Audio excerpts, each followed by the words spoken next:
The Amateur Cracksman. A costume piece.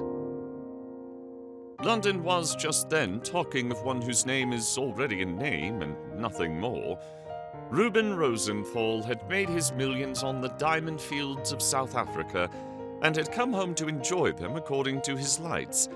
How he went to work will scarcely be forgotten by any reader of the halfpenny evening papers, which revelled in endless anecdotes of his original indigence and present prodigality, varied with interesting particulars of the extraordinary establishment which the millionaire set up in St. John's Wood. Here he kept a retinue of Kaffirs, who were literally his slaves, and hence he would sally, with enormous diamonds in his shirt and on his finger, in the convoy of a prize-fighter of heinous repute, who was not, however, by any means the worst element in the Rosenthall mélange. So said common gossip, but the fact was sufficiently established by the interference of the police on at least one occasion, followed by certain magisterial proceedings which were reported with justifiable gusto and huge headlines in the newspapers aforesaid. And this was all one knew of Reuben Rosenthall, up to the time when the old Bohemian Club, having fallen on evil days, found it worth its while to organize a great dinner in honor of so wealthy an exponent of the club's principles. I was not at the banquet myself, but a member took Raffles, who told me all about it that very night. "Most extraordinary show I ever went to in my life," said he. As for the man himself, well, I was prepared for something grotesque, but the fellow fairly took my breath away.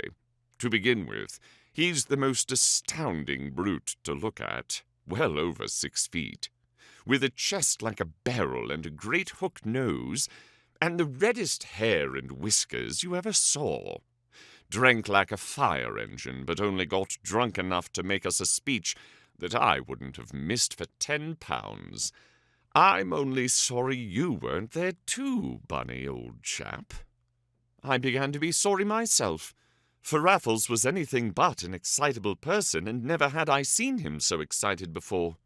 Had he been following Rosenthall's example?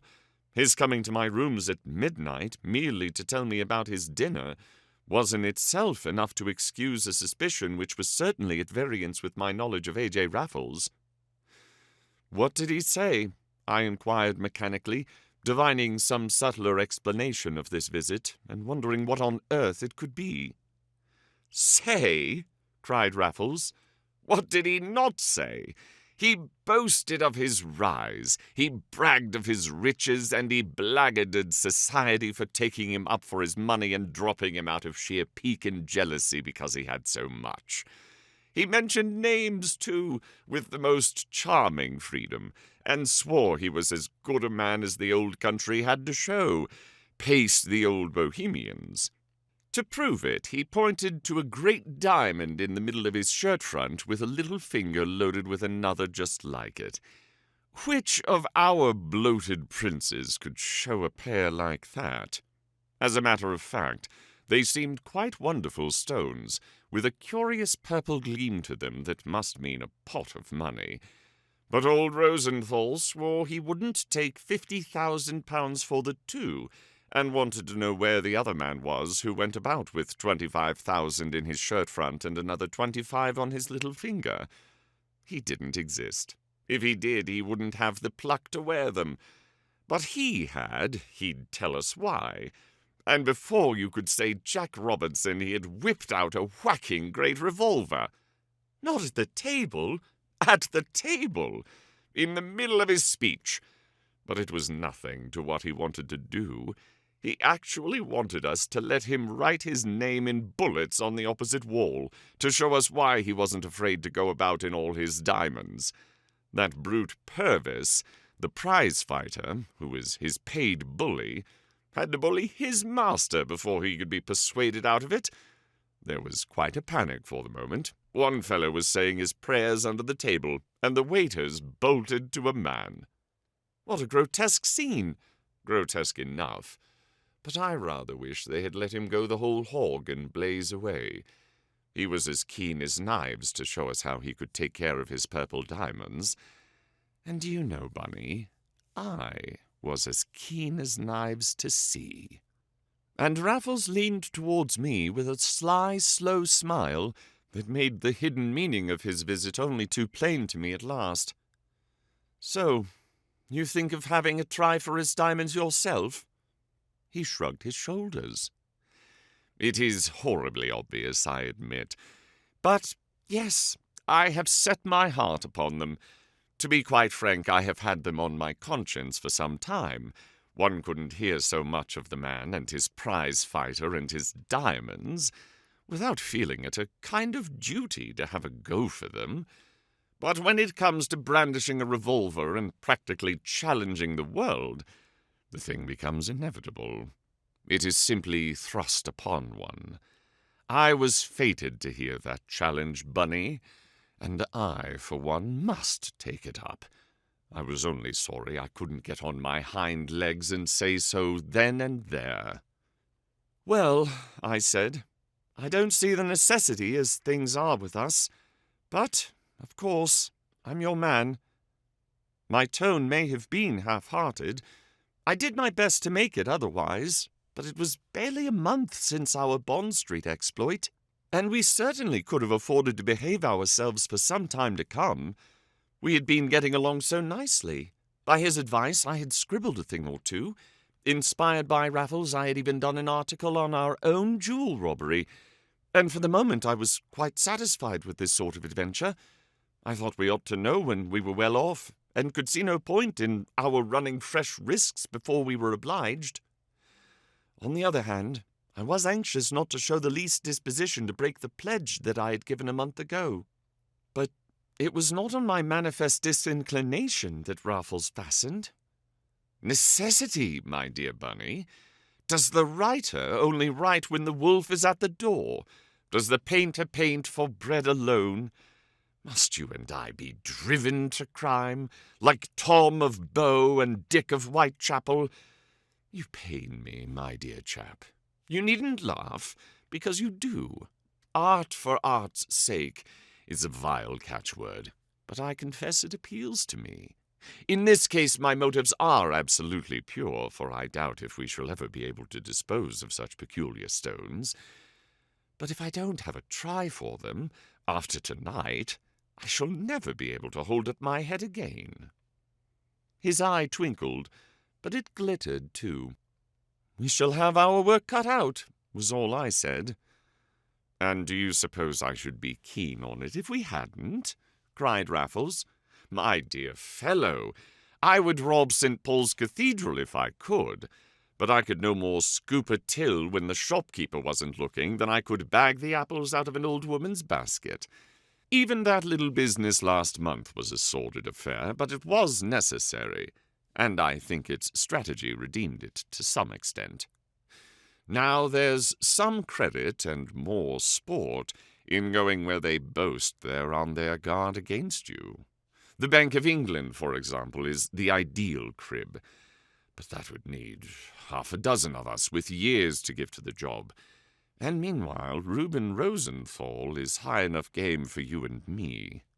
We know he's armed, we know how Billy Purvis can fight. It'll be no soft thing, I grant you. But what of that, my good Bunny?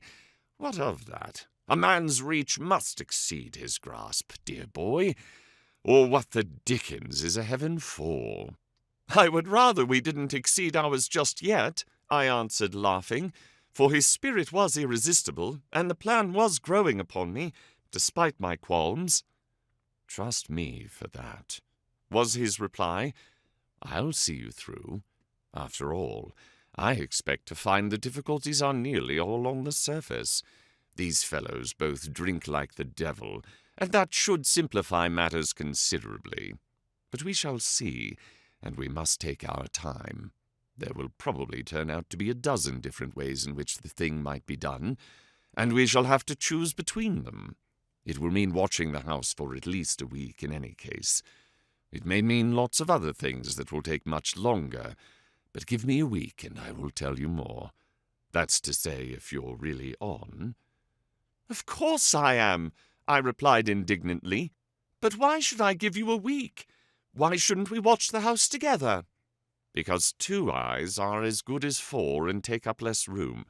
Never hunt in couples unless you're obliged. But don't you look offended, Bunny. There will be plenty for you to do when the time comes. That I promise you. You shall have your share of the fun, never fear.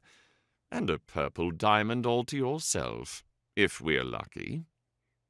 On the whole, however, this conversation left me less than lukewarm, and I still remember the depression which came upon me when Raffles was gone. I saw the folly of the enterprise to which I had committed myself, the sheer, gratuitous, unnecessary folly of it, and the paradoxes in which Raffles revelled, and the frivolous casuistry which was nevertheless half sincere, and which his mere personality rendered wholly plausible at the moment of utterance, appealed very little to me when recalled in cold blood. I admired the spirit of pure mischief in which he seemed prepared to risk his liberty and his life, but I did not find it an infectious spirit on calm reflection. Yet the thought of withdrawal was not to be entertained for a moment. On the contrary, I was impatient of the delay ordained by Raffles, and, perhaps, no small part of my secret disaffection came from his galling determination to do without me until the last moment. For a month we had been, I suppose, the thickest thieves in all London, and yet our intimacy was curiously incomplete. With all his charming frankness, there was in Raffles a vein of capricious reserve which was perceptible enough to be very irritating. He had the instinctive secretiveness of the inveterate criminal. He would make mysteries of matters of common concern. For example, I never knew how or where he disposed of the Bond Street jewels, on the proceeds of which we were both still leading the outward lives of hundreds of other young fellows about town. He was consistently mysterious about that and other details, of which it seemed to me that I had already earned the right to know everything. I could not but remember how he had led me into my first felony by means of a trick, while yet uncertain whether he could trust me or not. That I could no longer afford to resent, but I did resent his want of confidence in me now. I said nothing about it, but it rankled every day, and never more than in the week that succeeded the Rosenthall dinner. When I met Raffles at the club, he would tell me nothing. When I went to his rooms, he was out, or pretended to be. One day he told me he was getting on well, but slowly. It was a more ticklish game than he had thought. But when I began to ask questions, he would say no more. Then and there, in my annoyance, I took my own decision. Since he would tell me nothing of the result of his vigils, I determined to keep one on my own account, and that very evening found my way to the millionaire's front gates. The house he was occupying is, I believe, quite the largest in the St. John's Wood district. It stands in the angle formed by 2 broad thoroughfares, neither of which, as it happens, is a bus route, and I doubt if many quieter spots exist within the 4-mile radius. Quiet was also the great square house, in its garden of grass plots and shrubs. The lights were low, the millionaire and his friends obviously spending their evening elsewhere. The garden walls were only a few feet high. In one there was a side door opening into a glass passage, in the other 2 5-barred, grained and varnished gates, one at either end of the little semicircular drive, and both wide open. So still was the place that I had a great mind to walk boldly in and learn something of the premises. In fact, I was on the point of doing so, when I heard a quick shuffling step on the pavement behind me. I turned round and faced the dark scowl and the dirty clenched fists of a dilapidated tramp. "You fool," said he. "You utter idiot." "Raffles?" "That's it," he whispered savagely. "Tell all the neighbourhood. Give me away at the top of your voice." With that, he turned his back upon me and shambled down the road, shrugging his shoulders and muttering to himself as though I had refused him alms. A few moments I stood astounded, indignant, at a loss. Then I followed him. His feet trailed, his knees gave, his back was bowed, his head kept nodding. It was the gait of a man 80 years of age. Presently he waited for me midway between the 2 lamp-posts. As I came up, he was lighting rank tobacco in a cutty pipe with an evil-smelling match, and the flame showed me the suspicion of a smile. "You must forgive my heat, Bunny, but it really was very foolish of you.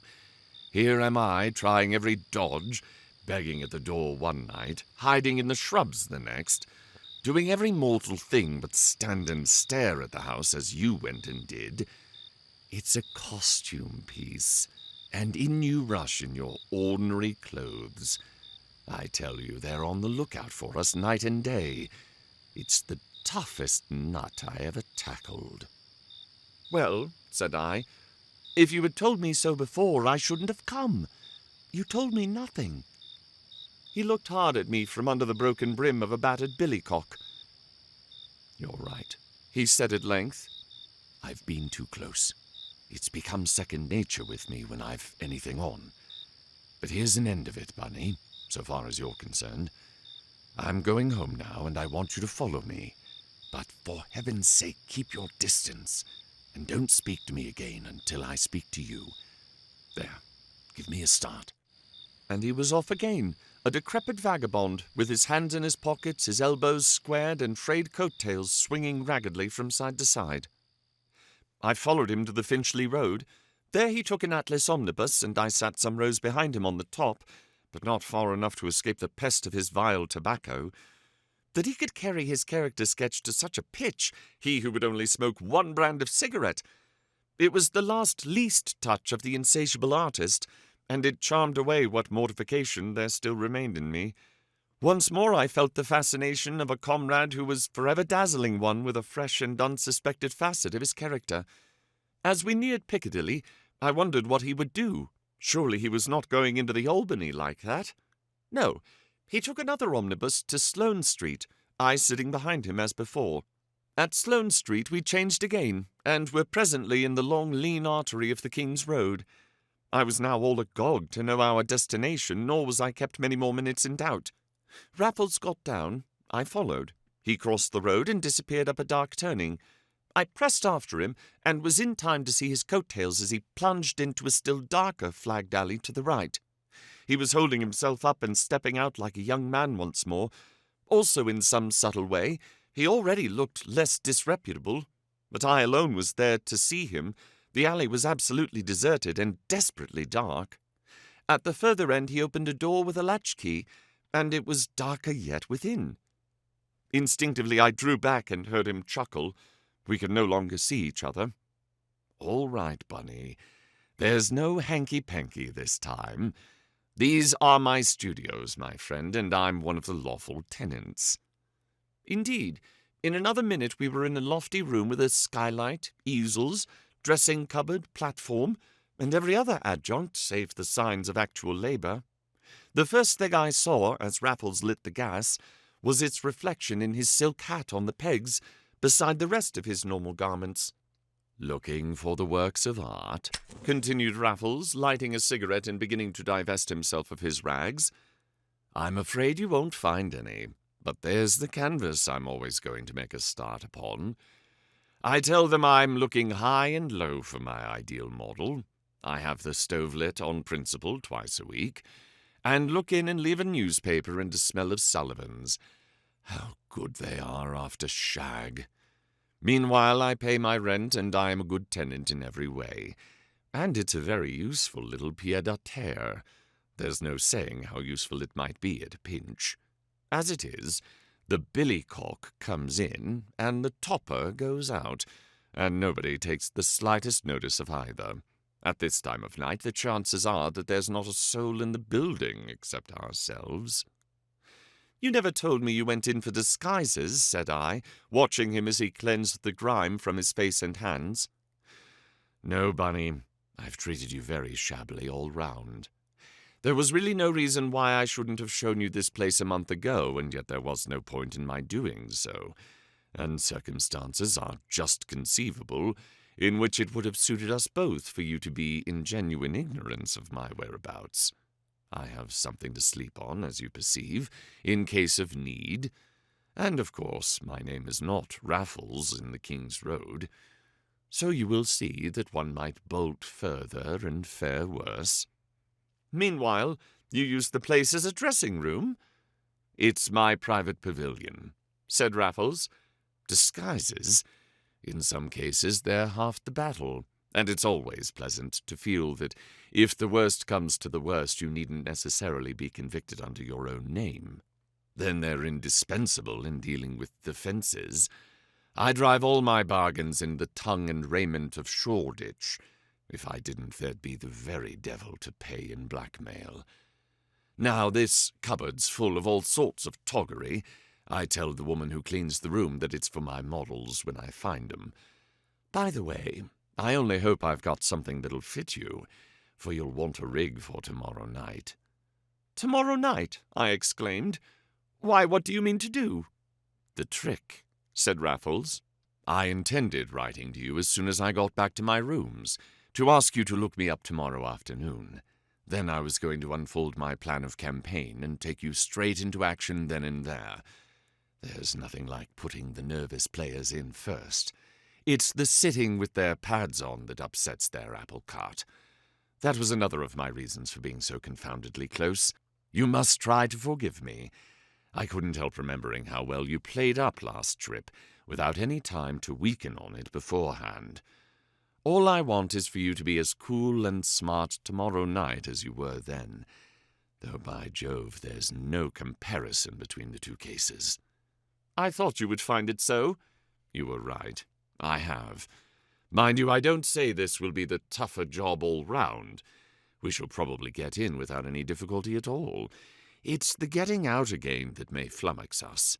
That's the worst of an irregular household," cried Raffles, with quite a burst of virtuous indignation. "I assure you, Bunny, I spent the whole of Monday night in the shrubbery of the garden next door, looking over the wall. And if you'll believe me, somebody was about all night long. I don't mean the Kaffirs. I don't believe they ever get to bed at all. Poor devils. No, I mean Rosenthall himself, and that pasty-faced beast Purvis. They were up and drinking from midnight when they came in to broad daylight when I cleared out. Even then I left them sober enough to slang each other. By the way, they very nearly came to blows in the garden, within a few yards of me, and I heard something that might come in useful and make Rosenthall shoot crooked at a critical moment. You know what an IDB is? Illicit diamond buyer? Exactly. Well, it seems that Rosenthall was one. He must have let it out to Purvis in his cups.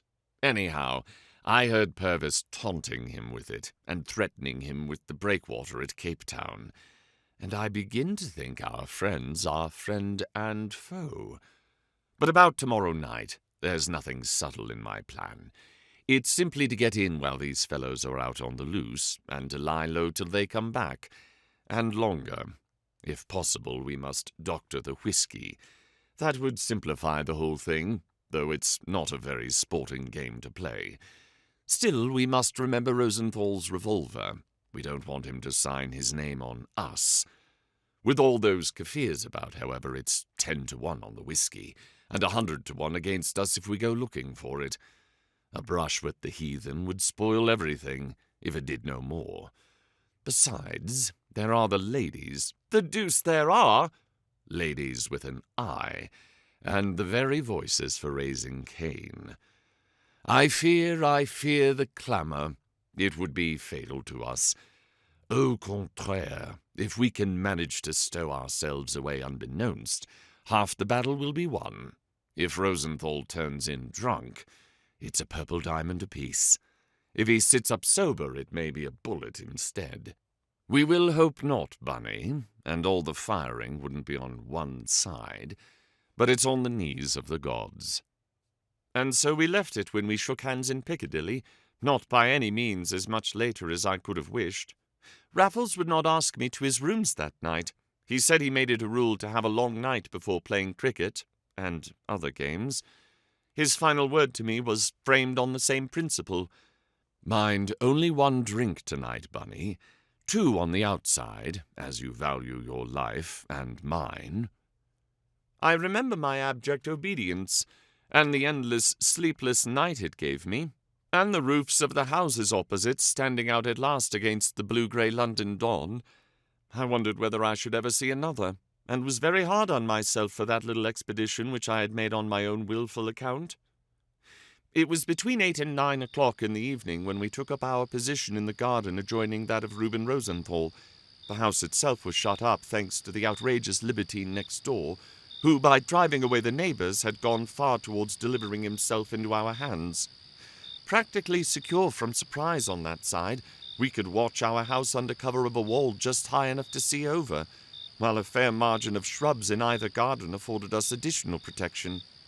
Thus entrenched, we had stood an hour, watching a pair of lighted bow windows with vague shadows flitting continually across the blinds, and listening to the drawing of corks, the clink of glasses, and the gradual crescendo of coarse voices within. Our luck seemed to have deserted us. The owner of the purple diamonds was dining at home, and dining at undue length. I thought it was a dinner party. Raffles deferred. In the end he proved right.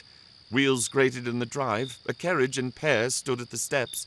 There was a stampede from the dining room, and the loud voices died away, to burst forth presently from the porch. Let me make our position perfectly clear. We were over the wall at the side of the house, but a few feet from the dining room windows.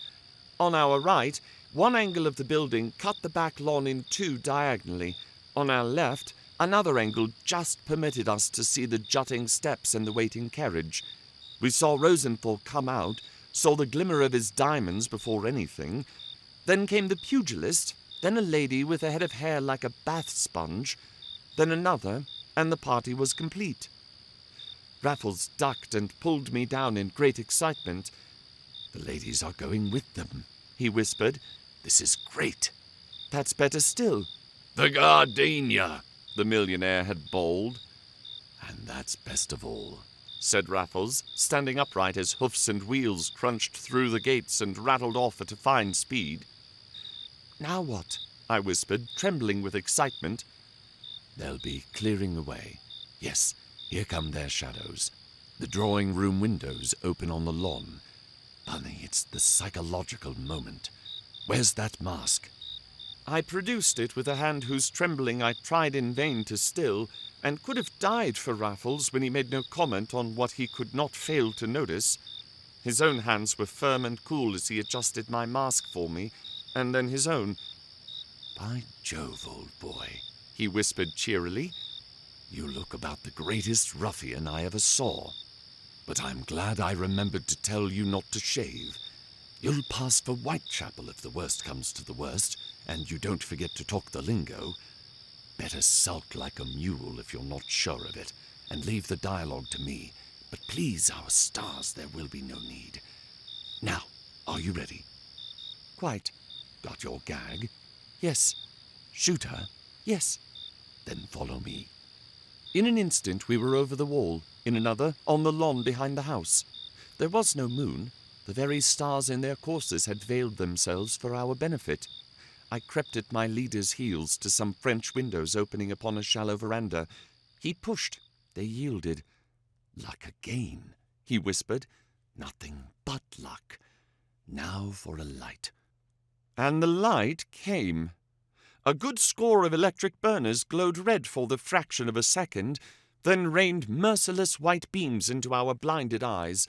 When we found our sight, 4 revolvers covered us, and between 2 of them the colossal frame of Reuben Rosenthall shook with a wheezy laughter from head to foot. "Good evening, boys," he hiccuped. "Glad to see you at last. Shift foot or finger, you on the left, though, and you're a dead boy. I mean you, Greaser," he roared out at Raffles. "I know you. I've been waiting for you. I've been watching you all this week. Plucky smart, you thought yourself, didn't you? One day begging, next day shamming tight, and next one of them old pals from Kimberley what never come when I'm in. But you left the same tracks every day, you boggins, and the same tracks every night, all round the blessed premises." "All right, Governor," drawled Raffles. "Don't excite. It's a fair cop. We don't sweat to know how you brung it off.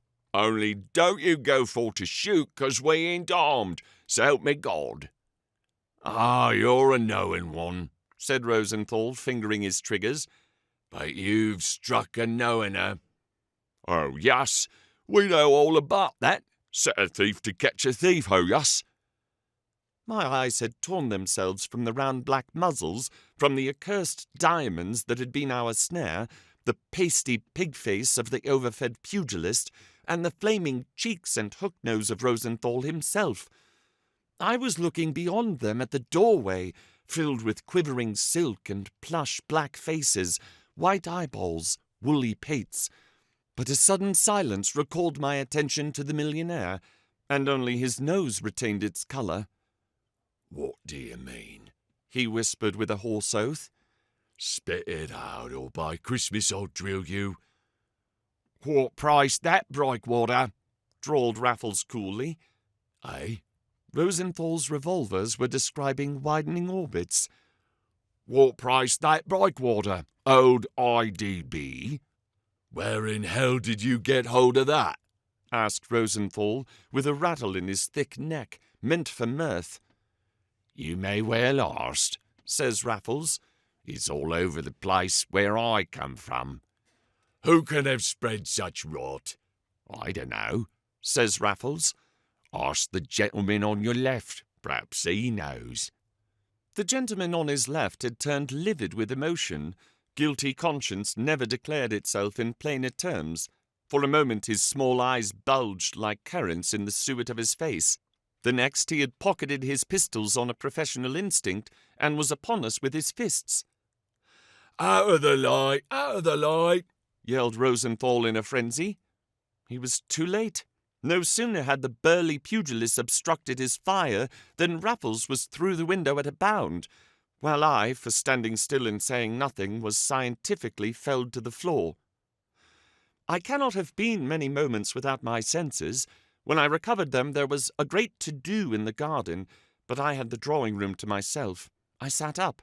Rosenthall and Purvis were rushing about outside, cursing the Kaffirs and nagging at each other. "Over that wall, I tell you! I tell you it was this one! Can't you whistle for the police?" "Police be damned! I've had enough of the blessed police." "Then we'd better get back and make sure of the other rotter." "Oh, make sure of your skin. That's what you'd better do. Jolly you black hog if I catch you skulking." I never heard the threat. I was creeping from the drawing-room on my hands and knees, my own revolver swinging by its steel ring from my teeth. For an instant I thought that the hall also was deserted. I was wrong, and I crept upon a Kaffir on all fours. Poor devil, I could not bring myself to deal him a base blow, but I threatened him most hideously with my revolver, and left the white teeth chattering in his black head as I took the stairs 3 at a time. Why I went upstairs in that decisive fashion, as though it were my only course, I cannot explain, but garden and ground floor seemed alive with men, and I might have done worse. I turned into the first room I came to. It was a bedroom, empty, though lit up, and never shall I forget how I started as I entered, on encountering the awful villain that was myself at full length in a pier glass. Masked, armed, and ragged, I was indeed fit carrion for a bullet, or the hangman, and to one or the other I made up my mind. Nevertheless, I hid myself in the wardrobe behind the mirror, and there I stood shivering and cursing my fate, my folly, and Raffles most of all, Raffles first and last, for I dare say half an hour. Then the wardrobe door was flung suddenly open. They had stolen into the room without a sound, and I was hauled downstairs, an ignominious captive. Gross scenes followed in the hall. The ladies were now upon the stage, and at sight of the desperate criminal, they screamed with one accord. In truth, I must have given them fair cause, though my mask was now torn away and hid nothing but my left ear. Rosenthall answered their shrieks with a roar for silence. The woman with the bath-sponge hair swore at him shrilly in return. The place became a babel impossible to describe. I remember wondering how long it would be before the police appeared. Purvis and the ladies were for calling them in and giving me in charge without delay. Rosenthall would not hear of it. He swore that he would shoot man or woman who left his sight. He had had enough of the police. He was not going to have them coming there to spoil sport. He was going to deal with me in his own way. With that he dragged me from all the other hands, flung me against a door, and sent a bullet crashing through the wood within an inch of my ear. "You drunken fool! It'll be murder!" shouted Purvis, getting in the way a second time. "What do I care? He's armed, isn't he? I shot him in self-defence. It'll be a warning to others. Will you stand aside, or do you want it yourself?" "You're drunk," said Purvis, still between us. "I saw you take a neat tumbleful since you come in, and it's made you drunk as a fool. Pull yourself together, old man. You ain't a-going to do what you'll be sorry for." "Then I won't shoot him. I'll only shoot round and round the bugger. You're quite right, old fella. Wouldn't hurt him. Great mistake. Round and round. There, like that." His freckled paw shot up over Purvis's shoulder, mauve lightning came from his ring, a red flash from his revolver, and shrieks from the women as the reverberations died away. Some splinters lodged in my hair. Next instant the prizefighter disarmed him, and I was safe from the devil, but finally doomed to the deep sea. A policeman was in our midst. He had entered through the drawing-room window. He was an officer of few words and creditable promptitude. In a twinkling he had the handcuffs on my wrists, while the pugilist explained the situation and his patron reviled the force and his representative with impotent malignity. A fine watch they kept, a lot of good they did, coming in when all was over and the whole household might have been murdered in their sleep. The officer only deigned to notice him as he marched me off. "We know all about you, sir," he said contemptuously, and he refused the sovereign Purvis proffered. "You will be seeing me again, sir, at Marylebone." "Shall I come now?" "As you please, sir. I rather think the other gentleman requires you more, and I don't fancy this young man means to give much trouble."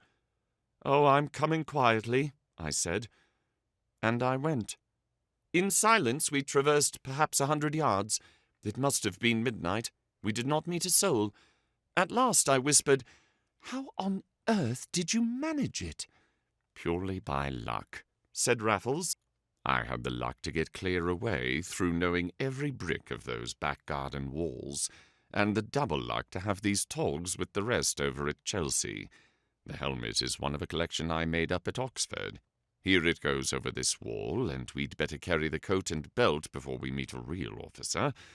I got them once for a fancy ball, ostensibly, and thereby hangs a yarn. I always thought they might come in useful a second time. My chief crux tonight was getting rid of the hansom that brought me back. I sent him off to Scotland Yard with 10 bob and a special message to good old Mackenzie. The whole detective department will be at Rosenthall's in about half an hour. Of course, I speculated on our gentleman's hatred of the police. Another huge slice of luck. If you'd got away, well and good. If not, I felt he was the man to play with his mouse as long as possible.